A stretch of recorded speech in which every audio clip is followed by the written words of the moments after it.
squared, and then sigma z over sigma y. So we also need the number for sigma y. And actually we need a number for sigma y when x is equal to 353.55 meters. So that is equal to 22, 350. I'm going to simplify a little. 0.7. Where does that 350 come from? 354. And 1/2. Where's the 350 coming from? Okay. Obviously, I used all the numbers and my calculations. That is equal to 76.44 meters. Is equal to 0.2 times x.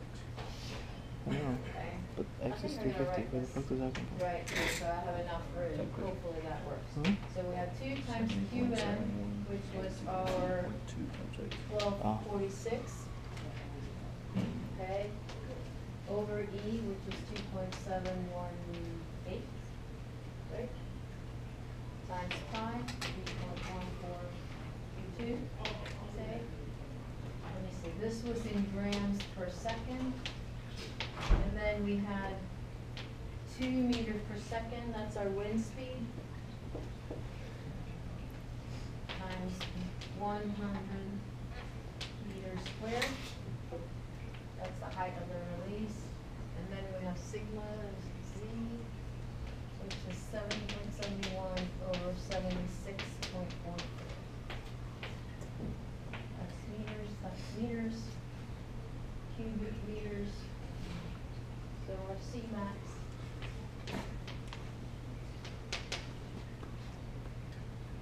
is equal to 1.3497 negative 4 grams per cubic meters. Okay, so C max is equal to 0.13 grams per cubic meters. Okay, so that's our maximum concentration.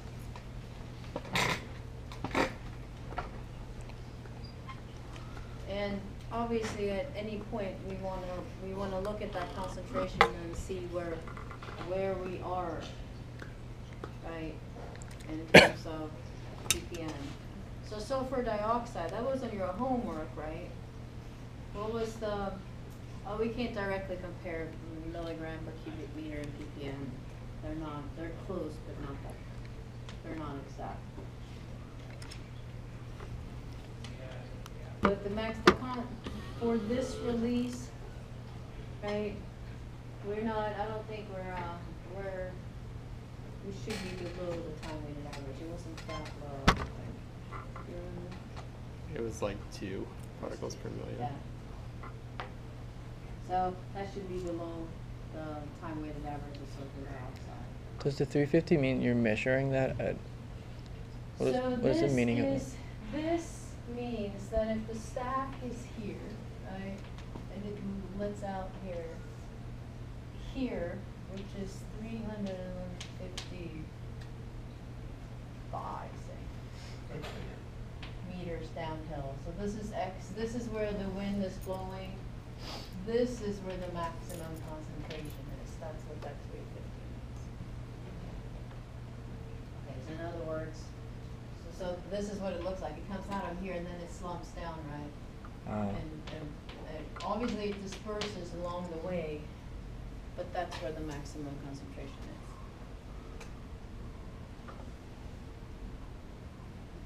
Okay, well, we're going to work some more problems, but as I've already said, right, if we have a larger release, the time-weighted average values really aren't that useful, right? But we do need to keep the community safe. So what we need is something else. We need something, guidelines basically, for emergency exposure situations. And chapter 5 has several tables, actually, that can help us.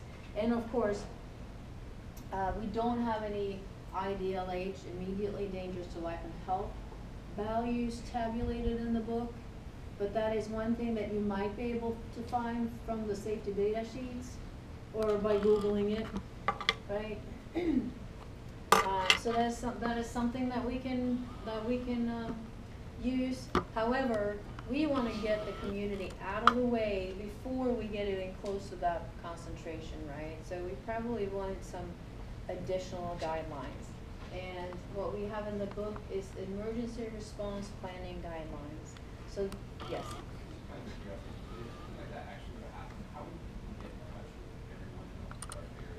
So have you been,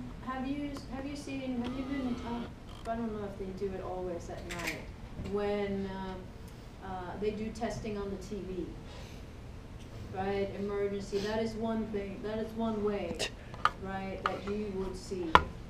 They do that on the radio where they just interrupt all broadcasting and then beep, beep, beep, this is a warning, right? So I think that is the way they would do. Here at UF, you would get a UF alert, I'm sure, right, to leave. Can you come out with an Amber Alert kind of thing, where like everyone's phone just goes off regardless? Yeah, right, I have never been in a situation, but I would think that something like that, with today's technology, that probably is what they would do, right? So your phones would beep, say, get out of the area, avoid this area, right? And of course, if you live right next to a plant, there might be some additional things that the company are doing, right? There might be alarms at the plant that you can hear, right, if you're that close. So there are ways to get the public alerted, you know. And then worst case scenario, you're gonna have firefighters or hazmat people walking around knocking on doors if you're that close, because that has happened also. But, right, so what we need to do though, if we're at the plant and we might be safe inside, like the Bhopal people, right, we need to determine when to alert authorities to clear the area, right? And the question is, what are the concentrations where we need to do that? So we have our ERPG, different levels, right? We're gonna see what they are and how they're defined. And then there is emergency exposure guideline levels. These are for the workers. So we have, the first one is the community, right, where we need to evacuate, and you know, what are we looking at? The other one is for emergency responders. How long can they be exposed to this, right, before they need full-on hazmat suits? If you can't find those, there is also an acute toxic concentration, right, that you might find for your components, which is about an hour exposure leading to 5% deaths, or a toxic endpoint from EPA, the Environmental Protection Agency. And that one is about equal to ERPG level 2, which I'm going to show you on the next slide, or LOC, which is we're going to see a different LOC, which is limiting oxygen concentration in chapter 6. But this LOC is level of concern. Okay, so you might be able to find a level of concern also, okay, which is where you need to start evacuation. Okay, so there are 3 levels of ERPG, 1, 2, and 3, and most likely you want to start evacuation if you're getting close or above ERPG 1. Because that's when, unless you deem that you can clean this up in less than an hour, right? If you can clean this up very fast, then maybe, right, it's not necessary to evacuate, so you have to take that into account. But that's when 1 hour exposure only have mild and transient adverse effect. Right? And below this level, you will not have any permanent damage, in other words. ERPG 2, that's an hour exposure where you shouldn't be experiencing any irreversible health effects. Okay, so obviously this is a higher level, and you know, we can't make sure now that there are, right, just transient mild effects anymore. And but that is below IDLH, right? Because it shouldn't have any symptoms that can impair you to take protective action. And obviously, you wanna have everyone out of the way before you reach ERPG 3, because that's the 1 hour exposure with most individuals will not develop life-threatening health effects. But, you know, children and elderly or sick people with right, impaired immune systems, for example, will be at risk at this level, which means you need to alert the community way before you get to that level. So table 5-6 gives you 3 of those there are a couple of pages, maybe 2.5 of ERPG levels. So these are emergency response planning guidelines. This is for the community. And 5-7, table 5-7 have numbers on the emergency exposure guideline levels. And you can see there's a 1 hour and a 24-hour level, right? So that if it takes more than an hour to clean up, then your workers, right, will need to be below the 24 hours, or below the 1 hour exposure level, within the 24 hours. And if we look at it, so those are the primary guidelines there for ERPG 1, and you may not find that data for the component right, for the toxic compound you're looking at. Then you can go in and see what else is available on that. But something I want you to make a note of is look at ERPG 1. According to this table, that is equal to IDLH, while ERPG 3 is 3 times the time-weighted average. Okay, there's something that doesn't look right, because if you look at it, increasing in concentration is that way, and that is not what they had said in the table before. In this table, the lowest concentration is ERPG 1. Right? So you need to go into your table and change this, because level 3 is the highest concentration. Hold on, no, wait a minute. No,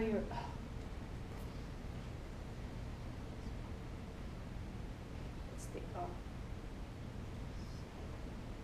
no, that's right, right? Increasing concentration, going up. Yeah, it has to be. So highest concentration immediately dangerous to life and health is ERPG 3, not 1 as it's stated in the book. Okay, so this is just, right, if you can't find information on your component, then you can go in and see if you can find something else. You might be able to find an LOC, level of concern, from EPA, right, or an immediately dangerous to life and health. You might find short-term exposure limit or time-weighted average values.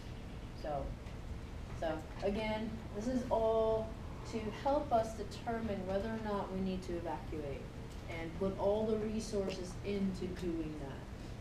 Or if it's safe to just tell everyone to stay inside, right? And because that happens too. Okay, so we have time. So problem 7, we have a storage tank containing acrolein, and I blocked out the number because you were on an exam you wouldn't be given that number, because I expect you to know where to find it, right? It's in the table.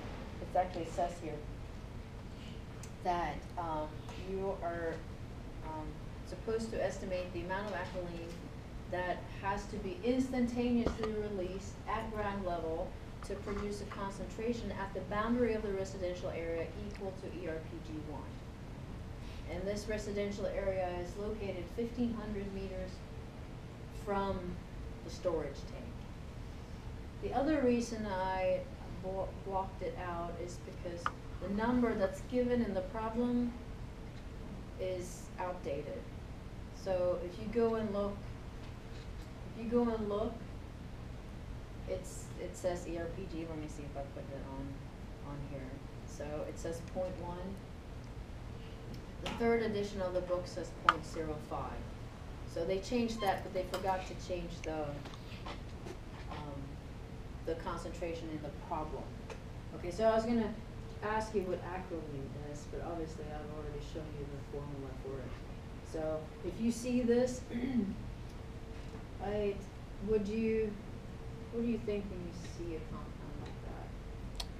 Does it look like a dangerous compound to you? No. No? How could you possibly know?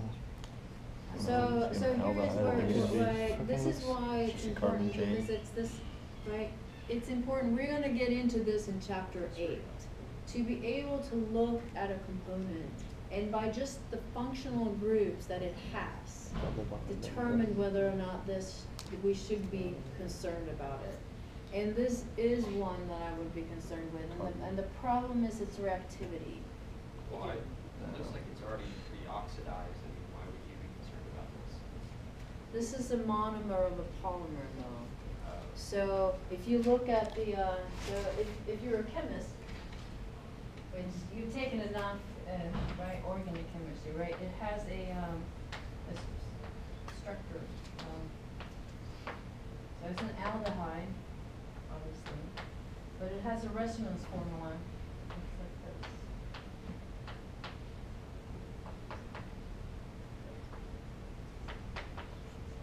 Okay, so within its own molecule, it has a nucleophile file, right, and a reactive site. So this is used as a monomer polymer, right? And so it not only is it, right, is it a reactive danger because you can have uncontrolled reaction using it, but sometimes when you have reactive compounds, it also means that they react with all sorts of things inside of your body, right? So that's why this compound has an ERPG1 of 0.05 ppm. 0.05 ppm. You know, if you compare the time-weighted average for carbon monoxide was 20, right? Benzene is 5 ppm. Right, now that was time-weighted averages, right, so, but this should be, right, remember now, this should be a higher, right, if you're estimating the danger of this and you don't have the ERPG1, we just looked at that, you can take the value of 3 times the time-weighted average. In other words, so for benzene, that would be 15 ppm, okay, so this is a highly toxic component. Okay, so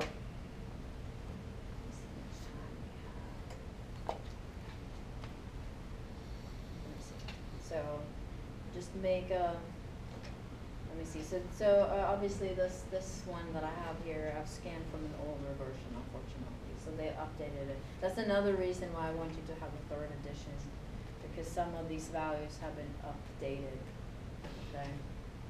So there's the full problem. Just change that to 0.05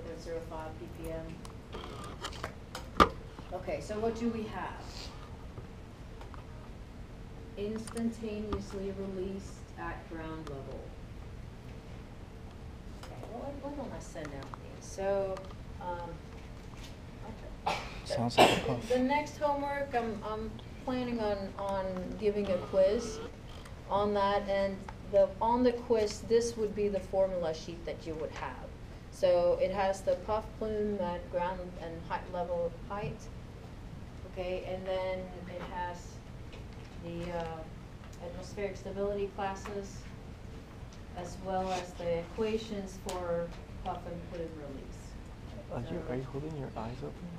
Let's see. Are you holding So your on eyes this, open? Dude, when I saw you, like your one eye was like closed and the other one was like open. You gave me the weirdest look I've ever seen, Eric. Keep trying.